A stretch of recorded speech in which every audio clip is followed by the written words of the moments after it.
Prenez de la hauteur en regardant C'est dans l'air sur France 5 avec TNCA, gérant d'épargne.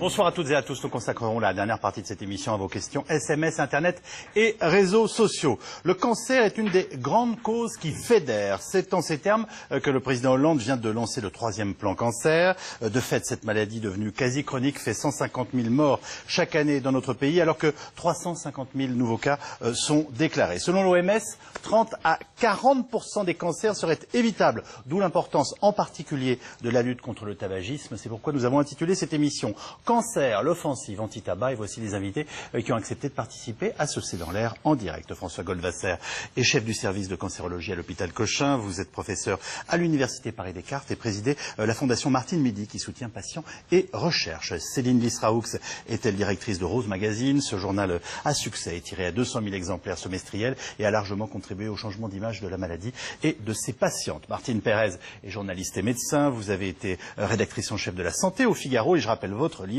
Interdire le tabac, l'urgence, paru chez Odile Jacob. Enfin, François Mali est grand reporter au journal Le Point. Vous y suivez entre autres toutes les questions de santé. Et je rappelle votre récent livre noir de la chirurgie esthétique chez Calman Levy avec Jérôme Vincent. Peut-être une première question que doivent se poser un certain nombre de Français. À quoi ont servi les 2 premiers plans, Martine Pérez? Écoutez, d'abord, le premier plan a vraiment inscrit dans la politique de santé publique une lutte contre le tabac complètement individualisée par rapport aux différentes stratégies de santé. C'était très important pour les malades parce qu'ils avaient le sentiment qu'on s'intéressait vraiment à eux de manière individualisée. Et puis, l'autre raison, c'est qu'en fait, ça permettait aussi aux professionnels de santé de savoir qu'ils étaient stimulés, qu'ils étaient motivés, aux administrations qu'elles étaient investies. Vous savez, le cancer, c'est une maladie, mais c'est aussi une prise en charge. C'est quelque chose qui s'inscrit tout au long de la vie. Ça commence par la prévention, c'est-à-dire on s'intéresse déjà aux gens en bonne santé pour les empêcher de tomber malades. Et puis, on fait du dépistage, toujours pour les gens en bonne santé, pour essayer d'attraper la maladie le plus tôt possible.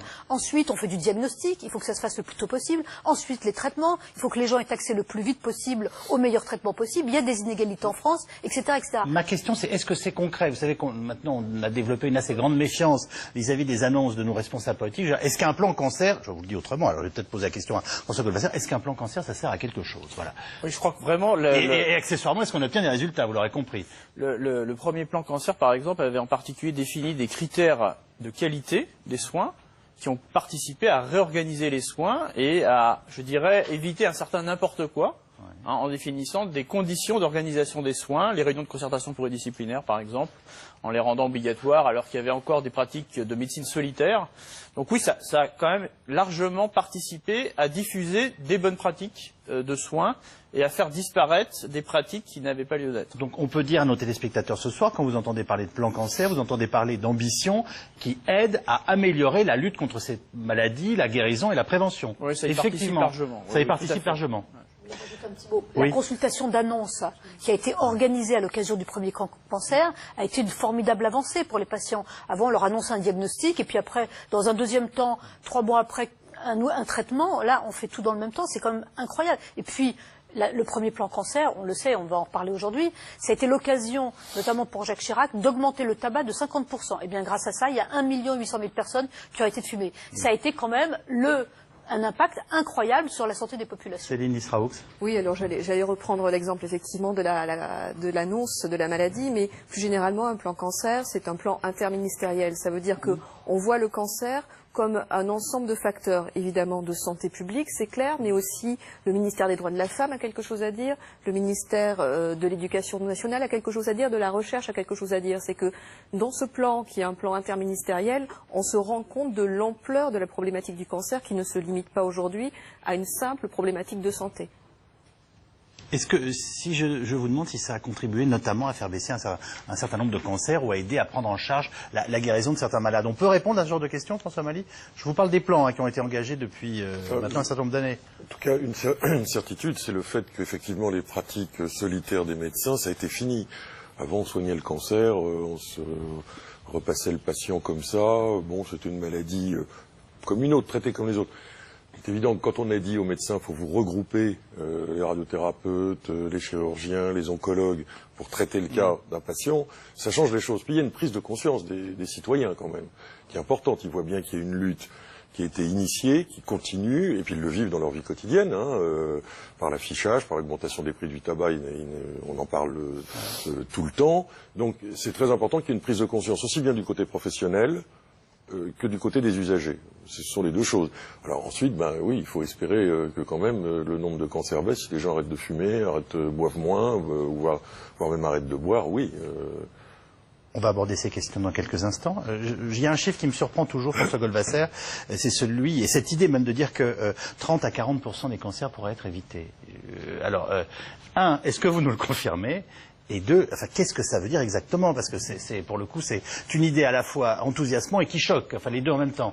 Je crois que globalement, notre mode de vie s'est progressivement éloigné de ce pourquoi nous étions constitués à l'origine. Donc, nous sommes devenus très sédentaires. Notre alimentation s'est détériorée. Nous avons des habitudes. Le tabac, qui est un tiers des Français, fument.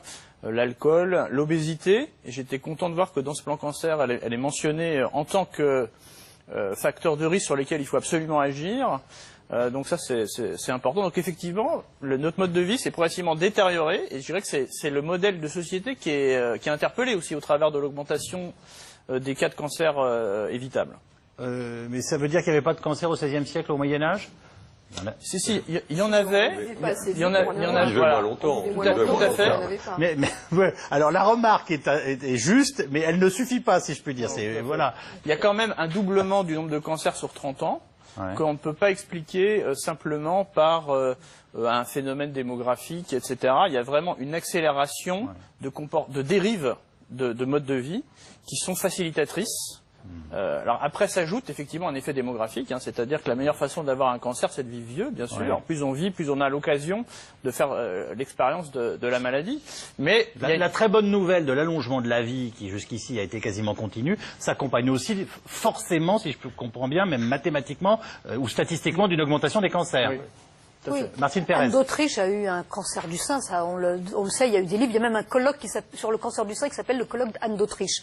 Mais c'est vrai qu'aujourd'hui, on a à peu près ciblé, c'est comme vous l'avez dit, c'est 40% de cancers évitables, 30% c'est le tabac, le poumon, la vessie, les voies aérodynamiques supérieures, 10% l'alcool, entre 3 et 8% les maladies professionnelles, les expositions professionnelles, le cancer de la peau, les cancers du cancer du col liés au papillomavirus et les cancers du foie liés à l'hépatite B. Donc ces 40%, ils existent vraiment. Et c'est vrai qu'on va y revenir après, mais le tabac joue un rôle majeur dans cette problématique. On va même y revenir tout de suite, puisque vous le voulez bien. Commençons donc par le tabac. De près de 200 morts par jour. 200 morts par jour. Le tabac tue en 2 semaines autant qu'en un an sur la route. Mais on cherche encore les radars anti-tabac. François Hollande espère, comme Nicolas Sarkozy d'ailleurs avant lui, faire passer le nombre de fumeurs de 30 à 20% dans la population. Nous avons d'ores et déjà les cigarettes les plus chères d'Europe continentale. Question alors, pourquoi la France a-t-elle tant de mal à arrêter de fumer? Reportage de Magali Lacrose et Grégory Roudier.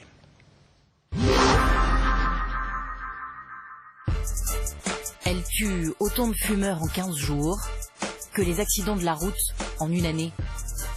Malgré les menaces bien connues sur la santé, la cigarette est toujours en vogue en France, et particulièrement chez les jeunes. Alors c'est à eux que François Hollande adresse l'un des messages phares de son plan cancer. Un jeune qui entre dans le tabac, dans l'addiction au tabac, a, si je puis dire, une chance sur 2. Le mot chance est entre guillemets, de mourir avant 60 ans. Fumer à 17 ans, c'est prendre le risque de mourir avant 60 ans. Son objectif, passer de 30 à 20% de fumeurs d'ici 5 ans. Le dernier plan cancer le revendiquait déjà. Mais les fumeurs sont plus nombreux aujourd'hui, 33% de la population française, même si le prix des cigarettes est le plus élevé d'Europe. Alors il y a quelques mois, François Hollande a demandé un rapport et les recommandations du professeur Vernant, un hématologue. Pour lui, les hausses du tabac ne changeront rien. Ce qu'il faudrait, c'est une augmentation radicale. Et c'est l'un des points essentiels du nouveau plan cancer. Si on doit augmenter les prix, il faut que cette augmentation soit relativement nette. Et le point très positif dans le plan, c'est que les hausses de prix seront dédiées à un fonds qui servira à la lutte contre le tabac, à la lutte contre le cancer, à la prévention, etc. Alors que jusqu'à maintenant, les hausses de prix allaient dans les caisses de l'État simplement, et voilà. L'accompagnement des fumeurs devra également être renforcé, avec notamment un meilleur remboursement des substituts à la nicotine. À la Pitié-Salpêtrière, les consultations en pneumologie se succèdent. Ce matin, bonjour madame. C'est une ancienne fumeuse qui a rendez-vous. Avant, vous fumiez combien là? Un paquet. Un paquet, le matin à quelle heure? Dès le réveil, en fait. Avant le café? Avant le café. Ouais. Donc vous étiez accro de accro. Vous avez commencé à quel âge? Faire 16-17 ans. Plus on commence tôt, plus on est accroché. Et maintenant, tous les fumeurs adultes qu'on voit, les jeunes adultes qu'on voit, ont beaucoup commencé à 14 et 15 ans. Et donc, ils sont accros de accro par rapport à ceux que je voyais il y a 30 ans, qui commençaient à fumer à 20 ans pour les filles, 18 ans pour les garçons, qui étaient beaucoup moins accrochés, beaucoup plus libres. Les jeunes sont plus sensibles aux addictions, mais peu réceptifs aux messages alarmants de prévention. Alors un renforcement des contrôles d'identité dans les tabacs devrait être mis en place d'ici la présentation du plan de Marisol Touraine contre le tabagisme avant l'été. On va aussi beaucoup revenir sur les raisons d'espérer dans cette émission parce qu'elles existent, ne serait-ce que parce que la science progresse et qu'on trouve des traitements